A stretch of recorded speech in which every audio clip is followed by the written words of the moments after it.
नमस्कार दोस्तों, CGTET 2024 हेतु मार्गदर्शिका व अनुदेश संशोधित आपके सामने प्रस्तुत है। इसमें परीक्षा में शामिल होने हेतु न्यूनतम अर्हताएं, परीक्षा हेतु संरचना एवं विषय वस्तु के बारे में बताया गया है और इसे देखे बिना ऑनलाइन आवेदन बिल्कुल नहीं करना और किसी को भी नहीं करने देना।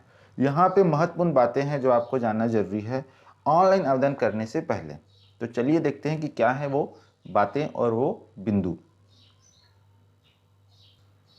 आपके सामने छत्तीसगढ़ शिक्षक पात्रता परीक्षा 2024 हेतु मार्गदर्शिका एवं अनुदेश संशोधित, ध्यान देंगे संशोधित है ये।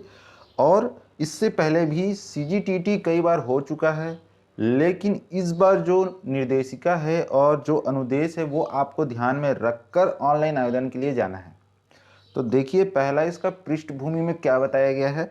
तो निःशुल्क एवं अनिवार्य बाल शिक्षा का अधिकार अधिनियम 2009 की धारा 23 की उपधारा 1 के प्रावधानों के अनुसार कक्षा 1 से 8 में अध्यापक के रूप में नियुक्ति की पात्रता हेतु राष्ट्रीय अध्यापक शिक्षा परिषद द्वारा निर्धारित न्यूनतम योग्यताओं में अकादमिक एवं व्यावसायिक योग्यता के साथ साथ प्रतिभागियों को शिक्षक पात्रता परीक्षा उत्तीर्ण करना अनिवार्य घोषित किया गया है। छत्तीसगढ़ शिक्षक पात्रता परीक्षा संबंधी प्रावधान। पहला, यह परीक्षा शिक्षकों की नियुक्ति के लिए पात्रता मात्र होगी, इसे शिक्षकी पद पर नियुक्ति के लिए आदेश नहीं माना जा सकता। दूसरा, निःशुल्क और अनिवार्य बाल शिक्षा का अधिकार अधिनियम 2009 की कंडिका 2N में उल्लेखित सभी शालाओं में शिक्षकों की नियुक्ति के लिए यह अनिवार्य अर्हता होगी। तीसरा, प्राथमिक और उच्च प्राथमिक के लिए अलग अलग परीक्षा आयोजित होगी। प्राथमिक का अर्थात 1 से 5 तक की कक्षा, उच्च प्राथमिक का मतलब है 6 से 8 तक की कक्षा।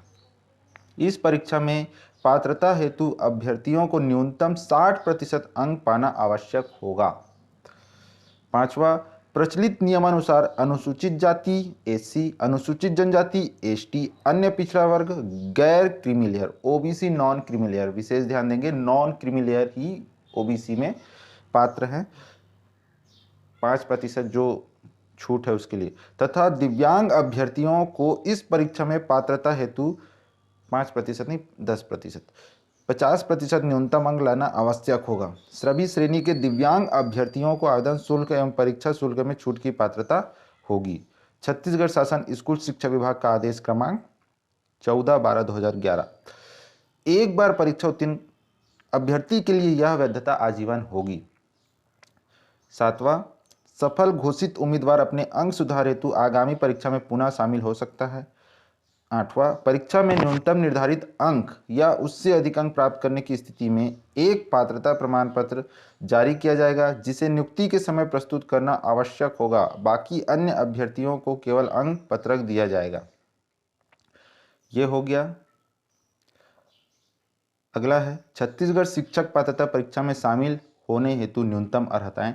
जो महत्वपूर्ण पॉइंट है जिसे आपको जरूर देखना चाहिए, समझना चाहिए, उसके बाद ही ऑनलाइन आवेदन के लिए जाना चाहिए, क्योंकि सिर्फ परीक्षा में बैठ जाना ही ये नहीं दर्शाता कि आप उसके लिए पात्र हैं, बल्कि परीक्षा में शामिल होने के लिए, सम्मिलित होने के लिए ये अर्हताएं आपके पास होनी चाहिए। इन अर्हताओं के बिना भी अगर आप बैठते हैं तो ये गैर कानूनी है, इल्लीगल है, धारा 420 इसमें लग सकता है।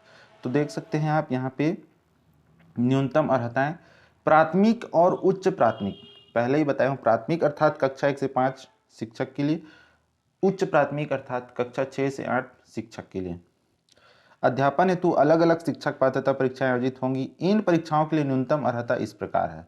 1 से 5 तक की कक्षाओं में अध्यापन हेतु यहाँ पे क ख इस तरह से दिया हुआ है। का न्यूनतम 50% अंकों के साथ उच्चतर माध्यमिक या इसके समकक्ष एवं प्रारंभिक शिक्षा शास्त्र में द्विवर्षीय डिप्लोमा, ध्यान देंगे द्विवर्षीय डिप्लोमा, चाहे उसे किसी भी नाम से जाना जाता हो, D.Ed, DLED में प्रवेशित एवं अध्ययनरत अथवा उत्तीर्ण, ध्यान देंगे प्रवेशित, अध्ययनरत अथवा उत्तीर्ण, यानी कि जो फर्स्ट ईयर में है वो भी दे सकता है, सेकंड ईयर में है वो भी दे सकता है, जो उत्तीर्ण हो चुका है वो भी दे सकता है।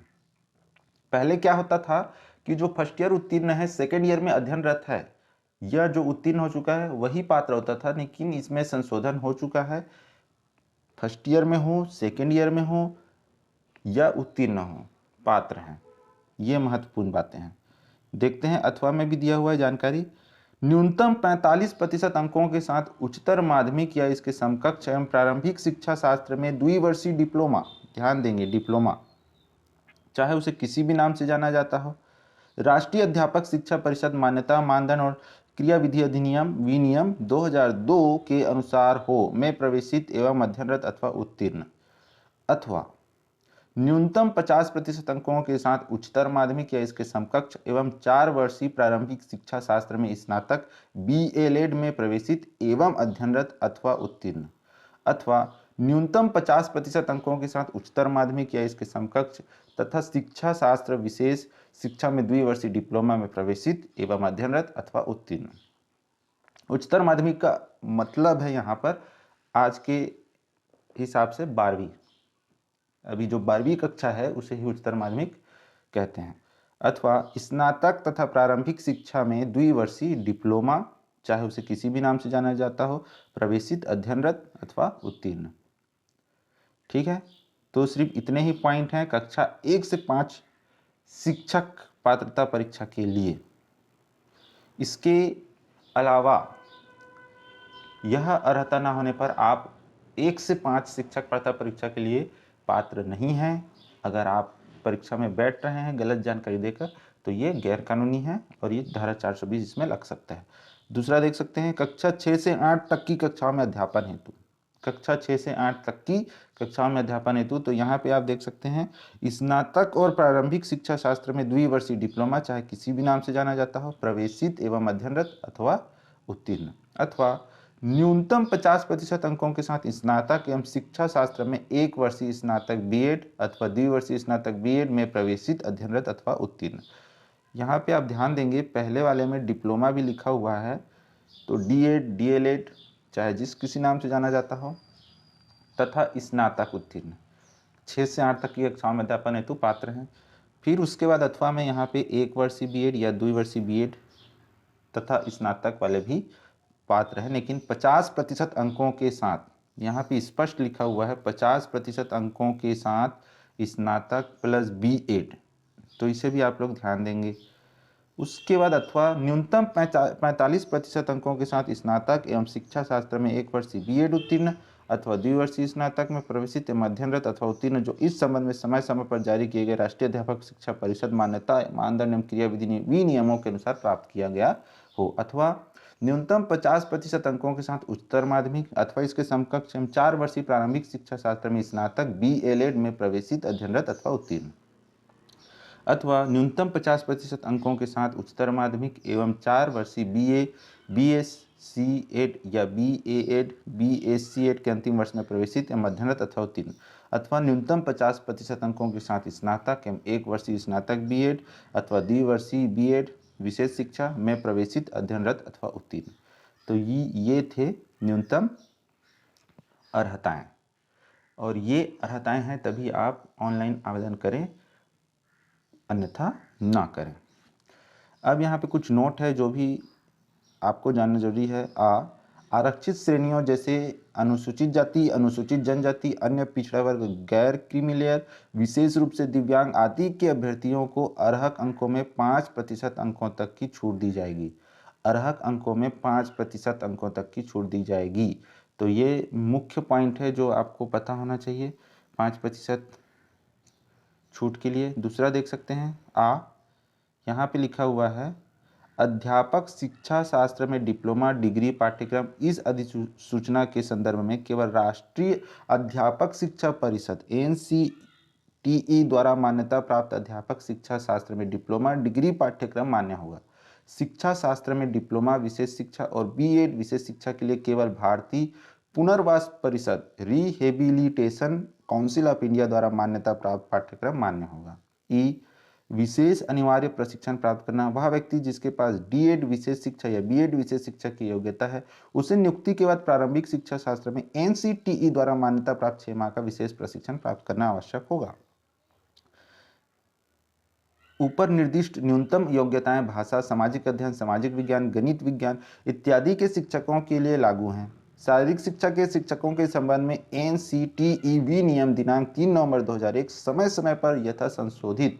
उल्लिखित शारीरिक शिक्षा शिक्षकों के न्यूनतम योग्यता मानदंड लागू होंगे। कला शिक्षा, शिल्प शिक्षा, गृह विज्ञान, कार्य शिक्षा इत्यादि के शिक्षकों के लिए राज्य सरकार और अन्य विद्यालय प्रबंधनों द्वारा निर्धारित वर्तमान पात्रता मानदंड तब तक लागू रहेंगे जब तक NCTE ऐसे शिक्षकों के संबंध में न्यूनतम योग्यता निर्धारित करती है।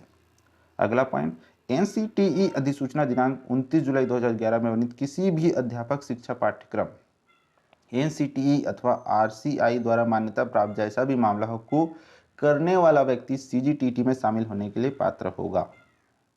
तो ये भी एक महत्वपूर्ण पॉइंट है जो आपको ध्यान रखना है। ऐसा अभ्यर्थी जिसके पास उपर्युक्त योग्यता नहीं है CGTT में शामिल होने के लिए पात्र नहीं होगा। ये भी एक महत्वपूर्ण पॉइंट है जो आपको ध्यान में रखना चाहिए।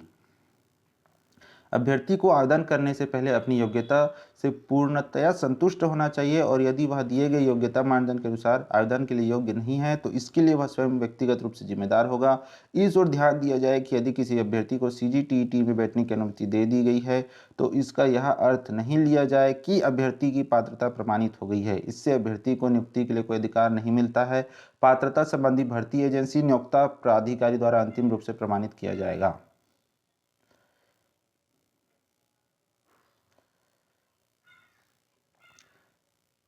छत्तीसगढ़ शिक्षक पात्रता परीक्षा हेतु संरचना और विषय वस्तु जानना बहुत ही जरूरी है। तो इससे पहले जो भी बताया गया वो तो हो गया न्यूनतम अर्हताएं, जिसके अंतर्गत अगर आप आते हैं तो आप ऑनलाइन आवेदन करें, आप परीक्षा में शामिल हों और उसके बाद जब शिक्षक भर्ती होगी तो उसमें आप पात्र होंगे। अगर नहीं है तो आप परीक्षा में ना बैठें, उसका कोई औचित्य नहीं है। अब यहाँ पे अगर आप पात्र हैं तो छत्तीसगढ़ शिक्षक पात्रता परीक्षा हेतु संरचना और विषय वस्तु आपको जानना बहुत जरूरी है ताकि आप इस परीक्षा को पास कर सकें या न्यूनतम अर्हता आप अंक जो हैं वो ला सकें 50% या 60%। तो शिक्षक पात्रता परीक्षा में पूछे जाने वाले प्रश्न बहुविकल्पी एवं 4 विकल्पों के साथ होंगे जिनमें से एक उत्तर सही होगा। प्रत्येक परीक्षा 2 घंटे 30 मिनट की अवधि की होगी, ढाई मिनट का होगा, 2.5 घंटे का होगा। 2 घंटा 30 मिनट यानी कि 60-60 120 और 30 150 मिनट। 150 मिनट और 150 प्रश्न पूछे जाएंगे। प्रत्येक प्रश्न 1 अंक का होगा। गलत उत्तरों पर नेगेटिव अंक का प्रावधान नहीं होगा, नेगेटिव मार्किंग नहीं होगा। तो ये महत्वपूर्ण पॉइंट है। इस परीक्षा में 2 प्रश्न पत्र होंगे। प्रथम पेपर ऐसे व्यक्ति के लिए होगा जो कक्षा 1 से 5 तक के लिए शिक्षक बनना चाहता है। द्वितीय पेपर ऐसे व्यक्ति के लिए होगा जो कक्षा 6 से 8 तक के लिए शिक्षक बनना चाहता है। ऐसा व्यक्ति जो दोनों स्तर कक्षा 1 से 5 और कक्षा 6 से 8 तक के लिए शिक्षक बनना चाहता है को दोनों पेपर्स प्रथम और द्वितीय में बैठना होगा। सभी प्रश्न 2 भाषाओं हिंदी और अंग्रेजी में पूछे जाएंगे। प्रथम भाषा हिंदी और द्वितीय भाषा अंग्रेजी होगी। दोनों पेपर के निर्धारित विषय एवं अंक इस प्रकार हैं। प्रथम पेपर कक्षा 1 से 5 तक अध्यापन पात्रता हेतु प्राथमिक स्तर परीक्षा की अवधि 2.5 घंटे। संरचना एवं सामग्री सभी विषय अनिवार्य। बाल विकास एवं शिक्षा शास्त्र से 30 बहुविकल्पी प्रश्न 30 अंक के, हिंदी से 30 बहुविकल्पी प्रश्न 30 अंक के, अंग्रेजी से 30 बहुविकल्पी प्रश्न 30 अंक के, गणित से 30 बहुविकल्पी प्रश्न 30 अंक के, पर्यावरण अध्ययन से 30 बहुविकल्पी प्रश्न 30 अंक के। इस प्रकार कुल 150 बहुविकल्पी प्रश्न 150 अंक के और 150 मिनट में बनाने होंगे। इसी प्रकार द्वितीय पेपर कक्षा 6 से 8 तक अध्यापन पात्रता हेतु उच्च प्राथमिक स्तर परीक्षा की अवधि 2.5 घंटे। संरचना एवं सामग्री सभी विषय अनिवार्य। तो पहला है बाल विकास एवं शिक्षा शास्त्र सभी के लिए अनिवार्य होगा जो 30 बहुविकल्पी प्रश्न 30 अंक के होंगे और 6 से 8 स्तर के होंगे। हिंदी 30 बहुविकल्पी प्रश्न 30 अंक के 6 से 8 स्तर के। अंग्रेजी 30 बहुविकल्पी प्रश्न 30 अंक के। तो यहाँ पे स्नातक है न्यूनतम अर्हता, तो उस स्तर का हिंदी और उस स्तर का अंग्रेजी पूछा जाएगा। 1 से 5 से स्तर अधिक होगा इन प्रश्नों का। अब इनमें से कोई एक चुनना है। विषय आधारित परीक्षा है जो चौथा होगा। या तो आप गणित एवं विज्ञान विषय से 60 बहुविकल्पी प्रश्न में से 60 अंक के आप चुन सकते हैं या सामाजिक अध्ययन विषय। तो चौथा या पांचवा में से कोई एक ही आपको चुनना है। अगर आप गणित और विज्ञान शिक्षक के लिए दे रहे हैं तो गणित एवं विज्ञान चुनेंगे। अगर आप कला शिक्षक के लिए दे रहे हैं यानी कि सामाजिक अध्ययन शिक्षक के लिए तो सामाजिक अध्ययन चुनिए। इसके अलावा अगर आप अन्य कोई विषय वाले हैं जैसे हिंदी है, अंग्रेजी है, संस्कृत है, तो दोनों में से 4 या 5 में से कोई भी आप चुन सकते हैं। तो गणित और विज्ञान दोनों मिला के 60 है, तो मान के चलिए 30 प्रश्न गणित से और 30 प्रश्न विज्ञान से आएंगे।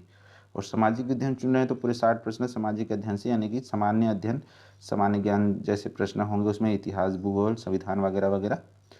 तो ये इस तरह से 150 बहुविकल्पी प्रश्न, 150 अंक और 150 मिनट इसमें भी होंगे। प्रश्न पत्र की प्रकृति स्तर, प्रथम पेपर कक्षा 1 से 5 तक अध्यापन हेतु, तो इसका स्तर द्वितीय पेपर की तुलना में कम होगा, सरल होंगे प्रश्न।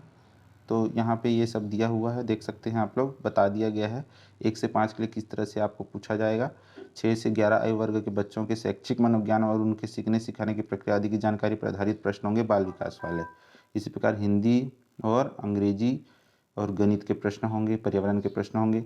जबकि द्वितीय पेपर जो 6 से 8 तक अध्यापन हेतु शिक्षक बनने के लिए है, तो उसमें 11 से 14 वर्ष की आयु वर्ग के बच्चों के शैक्षणिक मनोविज्ञान और उससे संबंधित प्रश्न आएंगे, और उसी अनुसार हिंदी, अंग्रेजी, गणित विज्ञान के प्रश्न होंगे और सामाजिक अध्ययन के प्रश्न होंगे। तो ये है पूरी जानकारी। ज़्यादा से ज़्यादा शेयर कीजिए, लाइक कीजिए, कमेंट बॉक्स में अपनी प्रतिक्रिया दे सकते हैं।